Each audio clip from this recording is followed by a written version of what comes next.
tatakbo ngayong 2028? Ay, sure na ba yun? Kasi parang sabi mo, campaign manager ka na lang muna sa 2028. Ganito kasi yung situation. Ang pinaka-importante kasi dito sa ating bansa ngayon ay manalo yung karapat-dapat na kandidato at therefore mapigilan yung pagbabalik sa pwesto ng mga Duterte. Kasi ang mangyari, pag nakabalik sila sa pwesto, gigibain nila yung demokrasya, gigibain nila yung ekonomiya, at yung mga aabusuhin yung kapangyarihan kagaya nung nangyari dun sa original na Duterte, yung tatay. So yun yung pinipigilan natin. Ngayon kung kakandidato ka po, yun ang tututukan mo, syempre yung kandidatura mo. Di ba? Kakandidatura mo. So kung senador ka o mayor, kung ano man, so imbis na makakatulong doon sa primary objective, madidistract ka. So yun yung ating posisyon sa ngayon, given the circumstances now. Ngayon, kung in the future, magbago yung circumstances, for as long as the objective remains the same, kailangan hindi na manalo yung mga Duterte. Correct. Yan na Oo po. nga. Sentry. Bugol. Parang sakit.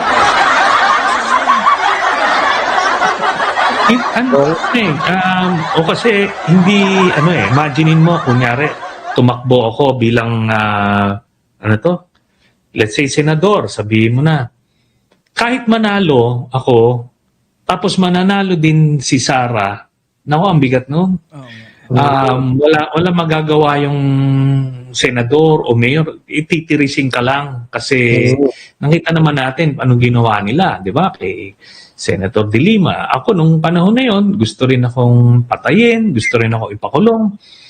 Siguro talagang pinagpala lang tayo ng kaunti. May hindi pinayagan siguro ng Diyos na mangyari. Kaya nalusutan yon. Pero this time, I doubt it kung malulusutan ko yan.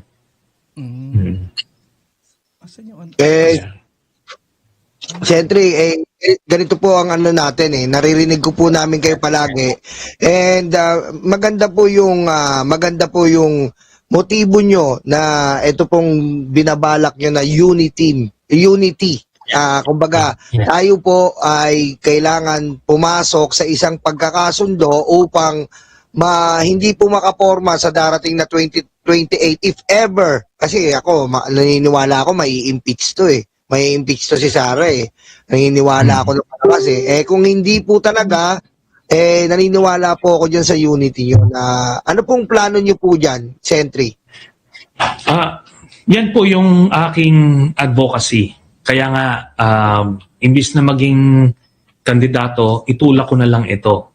Kasi ang importante dito kasi, alam ng bawat panig, yung middle forces, yung tinatawag ko, andyan na yung mga dilaw, mga pink, yung mga bumoto kay Senator Pacquiao, saka kay Mayor Isko. So, lahat-lahat yan. At yung mga maka-admin, yung mga Marcos loyalist, isa yung layunin. Di ba? Oo. So, tayo? Kailangan magtulungan para sa common objective. Kasi ako, sinasabi ko nga, Nyolo, no? Opo. Banat Boy. Nung nagkakampanyahan noong 2022, dinandoon kami kay Lenny. Tapos ang namin noon, ina-assume namin noon si Presidente Marcos, then candidate Marcos, siya would continue yung mga polisiya ni Digong. Duterte. Oo, Kasi ni Duterte. kasama niya si Sara. Oo, assumption. Di talagang, siyempre, ginawa ang lahat para manaling kandidato namin. Pero talagang iginuhit ng tadhana ang panalo si President Marcos. So, nung mga unang buwan, inoobserbahan natin, di ba?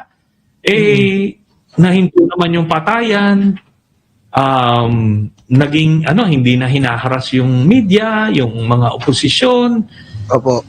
Tapos itong si Laila de Lima pinalaya.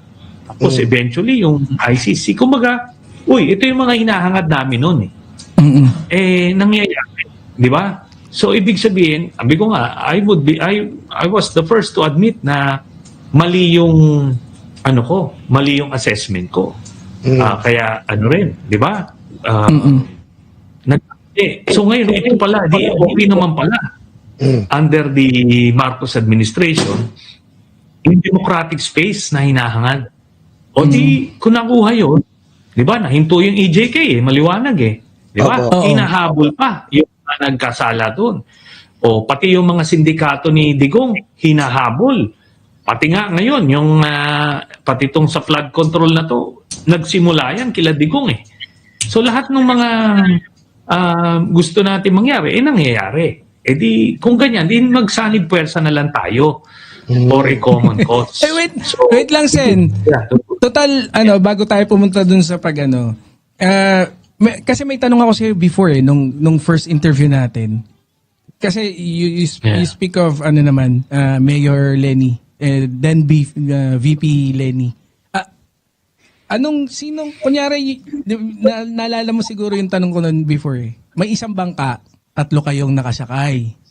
Tapos, lang ang marunong lumangoy. Sena, ngayon, ang sasagipin mo, medyo mas intriguing tong tanong ngayon kaysa nung dati. Dati, madali lang si Kibuloy at si Duterte tanong. Ngayon, ang dalawa mong kasama, si Senator Risa Hontiveros at si VP Lenny, sino sasagipin mo, Sen? Kung ako lang naman yung marunong kung nasa bangka na sila, ganun ba yun? Di ako na lang yung tatalon at lalangoy na lang ako sa gilid, di ba? Hindi naman yun, di ba? Ayun naman ang kuwan doon. Kasi ito, si Senator Risa saka si Mayor Lenny, nakilala ko ng malalim yan, sila parehas. Mabubuting mga tao sila. Opo. Yung puso nila nasa tamang lugar. Pero ang kaibahan nila is si Senator Risa, ipaglalaban ka niya. Ando doon siya sa kung kailangan gitgitan at ikaw na agrabyado, titindig siya para sa iyo. Opo. Si Mayor Lenny, hindi ganun ang kanyang estilo. Yes. Oo, meron siyang sariling advokasya. Siguro kung peacetime yung politika natin,